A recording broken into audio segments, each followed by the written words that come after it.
In this video, I am going to show you how to switch focus mode from iPhone's lock screen. That is quite simple and easy to do, so let's begin. As you know, you can simply switch focus mode using your control center, so just hit there at focus, or you can hold down and select some focus mode from here, but also you can switch focus mode from your lock screen. So first lock your device, then tap on screen to wake it up, and then just hold down on lock screen. Then use your Face ID to bring to that edit mode. From here you can first switch to any wallpaper that you want, and in here you can tap right there.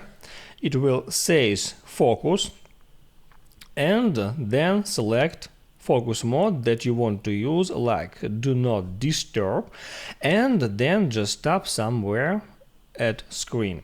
So in that case you can simply make different presets, like that wallpaper means work focus mode, and that wallpaper means do not disturb focus mode. Also, that wallpaper, as far as I don't set focus mode here, it means that here focus mode is default, so that's no any specific focus mode on that wallpaper. And guys, you can always open up this editor and switch between different wallpapers and focus modes in any time from your lock screen. If this video helped you out, don't forget to like and subscribe.